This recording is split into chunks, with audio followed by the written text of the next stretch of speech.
et ainsi de suite, à ce moment-là, on aura une année pour remonter en division 1. J'ai pas de remède de miracle. Voilà. C'est-à-dire qu'on aura une année pour garder une équipe 1 compétitive, puisque nous aurons le budget grâce aux ventes qui ont été faites maintenant, parce qu'il faut savoir que les ventes ne se payent pas en une fois. David Paulet et Andalek ne l'en a pas payé en une fois, ils vont le payer sur 2 ans. Daniel Milicevic, c'est le même cas. Donc, grâce à ces rentrées financières, et grâce au parachute doré, parce que vous savez que lorsqu'une équipe va de la division 1 à la division 2, elle touche ce qu'on appelle un parachute doré de la Pro League. Grâce à ce parachute doré, nous aurons une assise financière qui nous permettra d'avoir une équipe compétitive, c'est-à-dire quasiment le même noyau, pour remonter tout de suite cette même année en division 1.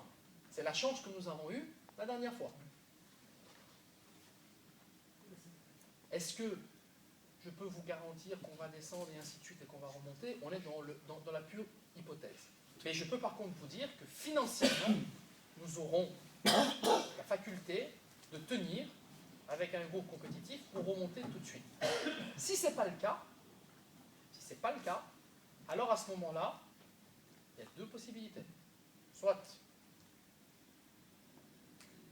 les actionnaires du Sporting de Charleroi à ce moment-là mettent de l'argent de nouveau en avance dans le club pour faire en sorte qu'ils puissent avoir de nouveau une deuxième année de chance pour remonter en D1. Mais à ce moment-là, le club ne sera plus indépendant financièrement. Il devra avoir de l'argent. Soit à ce moment-là, Sporting de Charleroi décide de dire finalement, on va faire comme les autres clubs de D2, avec un budget réduit, on va essayer de faire une équipe compétitive qui pourra remonter en division 1. Bon. Ça, c'est le pire scénario. C'est le scénario catastrophe. Maintenant, je vous demande une chose. Oui, effectivement, c'est dur de battre le Standard de Liège. C'est très difficile en ce moment. Beaucoup d'équipes aimeraient battre le Standard de Liège en ce moment. Mais le supporter que je suis et l'administrateur délégué que je suis, les deux, ne peuvent pas commencer le match samedi se disant eux-mêmes, on est battu. Ça n'existe pas. Et je vais vous dire honnêtement quelque chose. Le coach, les joueurs, aujourd'hui, et je le sens et je parle tous les jours avec eux, ils croient dur comme fer. Parce que s'ils n'y croient pas maintenant, croyez-moi qu'ils vont se ramasser une sacrée touche samedi. Hein. Et il ne faut pas oublier qu'après, on doit jouer encore contre Zult, qui n'est pas le même Zult, et à domicile. Et qu'il ne faut pas oublier que finalement, ça nous donne le temps de donner un peu de cohésion à nos renforts qui sont arrivés maintenant. Je crois qu'il faut aussi donner sa chance quand même à ces gars-là. Parce qu'on est là finalement en train de se dire qu'on s'est efforcé, mais personne ne parle des renforts que nous avons faits. Personne ne dit que Clément Telmont est un bon joueur, personne ne dit que Kamel Ginas a des qualités, personne ne dit que Cédric Fauré a des qualités, personne ne dit qu'Enes Sakik a des qualités, mais donnons-leur aussi une chance peut-être. On est aujourd'hui défaitistes parce qu'on se dit finalement, des joueurs clés sont partis, donc effectivement on est déforcés, on va tout perdre. Oui, laissons-leur aussi un peu de temps.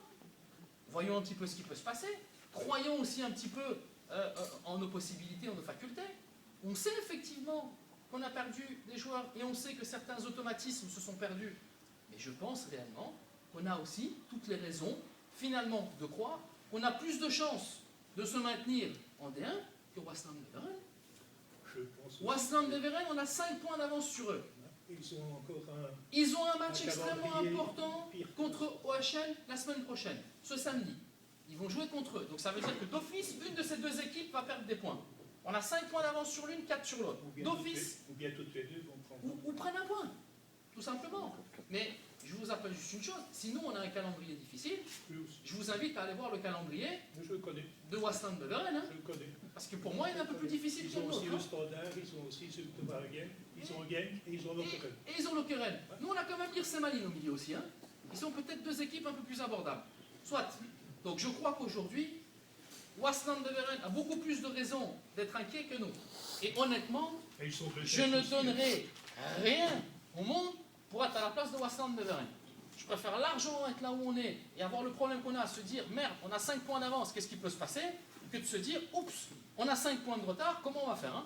Parce que finalement, je vais vous dire quelque chose, Waslan Beveren ne regarde pas le Sporting de Charleroi, il ne regarde pas Malines, lui il regarde simplement ce qui se passe devant lui, Louvain, parce qu'il n'y a qu'un point d'écart entre eux. Et Louvain, quand il sera derrière, si jamais il se retrouve derrière, il va regarder qui? Il va regarder Waslan Beveren, il ne va pas regarder ni Charleroi ni Malines, hein. C'est logique.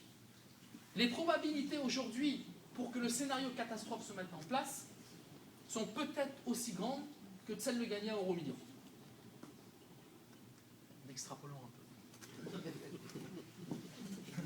J'ai encore une autre question à propos de Mandanda. Je lis dans les journaux que ce garçon n'a rien au genou et on lui fait des infiltrations.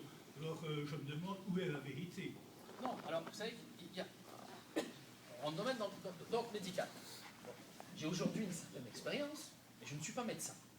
Donc, je peux simplement vous dire que lorsqu'un joueur a une douleur, à un moment donné, que ce soit musculaire ou que ce soit au niveau des ligaments ou autre, des choses comme ça, il y a d'abord un premier diagnostic qui est fait par les médecins et les kinés. C'est un diagnostic d'expérience. C'est-à-dire qu'à un moment donné, et c'est comme dans tout type de métier, lorsque vous avez une certaine douleur à un certain endroit, quand c'est répétitif et que le gars analyse ça depuis des années, il dit voilà, je sais plus ou moins ce que c'est. Bon. Quand on solutionne le problème tout de suite, il n'y a pas lieu d'aller plus loin. Quand on ne solutionne pas le problème tout de suite, il y a tous les instruments et les outils médicaux. Scanner, arthroscanner, résonance magnétique, et ainsi de suite. Donc, Parfait Mandanda a eu à un moment donné une douleur, qui a commencé d'ailleurs au stage en Turquie. On a fait à ce moment-là un scan, qui s'est avéré négatif à son retour de stage en Turquie, puis il n'y a plus de douleur. Puis de nouveau, il a senti une gêne au 6 mètres, quand il dégage. Raison pour laquelle il ne veut plus dégager et qu'il préfère donner le ballon à un de ses coéquipiers. Donc il fasse le dégagement à sa place. Bon. On a de nouveau fait un scan hier, mais effectivement, vu qu'il avait senti une petite gêne avant le match, mais qu'il avait fait toute la préparation, il y a ce qu'on appelle cette solution miraculeuse du football, qu'on appelle infiltration. Voilà, c'est quoi? Et croyez-moi, il y a des centaines de joueurs qui jouent tous les samedis en Belgique sous infiltration. Ça fait partie du job finalement. Ça veut dire qu'un joueur professionnel a une obligation professionnelle. On lui demande d'être prêt et le médecin doit faire aussi le travail nécessaire. Alors évidemment, si on fait une infiltration sur une grosse blessure, il y a un gros risque. Et là, c'est même une faute médicale. C'est une faute professionnelle. À partir du moment où on fait une infiltration sur une blessure qui est probablement, ne serait-ce que peut-être un coup, quelque chose, ou même peut-être des fois mentale. Des fois, le joueur a le sentiment qu'il a mal, on lui fait une infiltration, il a plus mal, ça passe.